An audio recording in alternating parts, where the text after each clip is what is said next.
Most of us would like the world to be different, don't we? We know that the world could be a much better place. And in our hearts, we know that this can't possibly be the way that God would want the world to be. We wish that there would never be any more wars. We wish that no single person ever had to go to bed hungry. We wish that people would stop polluting the planet. We wish that everyone would have good and safe homes and schools and have decent jobs and access to health care. We wish that more spouses would be faithful to each other, and that parents would never do anything to hurt their children, and that individuals and governments would be honest and responsible and fair. We wish that every religious leader and every person in any kind of authority would provide a better example to the people that they are privileged to lead. We all would like the world to be different. And the distance from where we are to where we would want to be appears to be a long one, a very long one. Now, children would almost certainly not see it that way. Once boys and girls are old enough to understand the world around them and begin to hear about these serious issues for the first time, they often cannot understand why we adults simply just don't fix them. War, just stop fighting. Hunger, just grow more food and spread it around better. Pollution, just stop putting so much junk in the air and in the water. Better schools, just collect more money from people and buy the best stuff and hire the best teachers and give each student the best chance possible. You get the picture. You see, for kids, no problem seems to be too big. Everything is possible for themselves and for the world around them. But we adults know better, don't we? We've been around the block. We know way more than they do. And we've seen things. We know about the different angles and opinions and ideas and obstacles. And we certainly know human nature in ways that children certainly don't. Kids may want all these problems to be fixed by grown-ups. And we may want the same things too. But the difference is that we know that it's not really possible. The problems are just too big, too complicated, too entrenched in society and human history. Or are they? There is a boy here who has 5 barley loaves and 2 fish. But what good are these for so many? Andrew, in today's gospel passage, felt the problem that he and his friends were facing was too big. Philip, and probably everyone who heard Jesus suggest that they try to feed all these who followed him across the Sea of Galilee, felt that same way too. After all, the crowds were in the thousands. But what good are these for so many?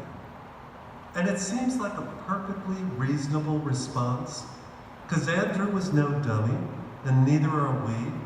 After all, there must be countless millions of people who go to bed hungry every night. And there must be countless millions of people who go to bed at night fearful that they may be harmed or abducted or bombed when they sleep. And there are countless of millions who have no electricity or natural gas which to cook their meals or warm their homes or refrigerate their foods. And there are countless of millions who are one infectious disease away from dying. In other words, there are countless millions of people who have little or no hope, no chance of a decent job or a decent roof over their head, or any chance to build up their own happy, healthy, safe family. And it's really quite sad. So many problems, so huge of problems all over the world. And all we have are 5 loaves and 2 fish. It's hard not to look at the size of a problem when considering what to do and what not to do. And it's hard not to size up the situation before deciding whether to act or not act, to get involved or to sit on the sideline. And it's hard not to look at the totality of a problem and think to ourselves, what difference could I possibly make? I'm just one person. I'm just 5 loaves and 2 fish. And we're right in a certain sense. We don't know, and we can't know. But you know what? That's not our job. That's not the kind of life God is asking us to lead, one in which everything is calculated and planned and evaluated and mapped out. You see, it doesn't matter if we don't know how God is going to take the little that we can each provide and turn it into something wonderful and life-changing for others. In God's eyes, no problem is too big. And no act of love is too small or unimportant or insignificant. In God's world, in God's kingdom, even small things can make a huge difference. Even small things, in a very real sense, can change the world.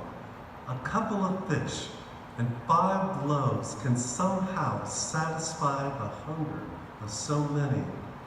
Put very simply, every act of love can mend a broken heart, and it can heal a deep wound, and it can quench a thirst, and it can dissolve a grudge, and it can soften an angry soul, and it can comfort a lonely person, and it can build a bridge, and it can fill an empty stomach. And that's the miracle of faith. And so that's why we're invited to recommit ourselves to, on this day, to recommit ourselves, not letting the immensity of the problems we face drive our inaction. Rather, we're called to tackle the big problems, one small act of love at a time. And there can be no excuses, because every single one of us was created to do precisely that.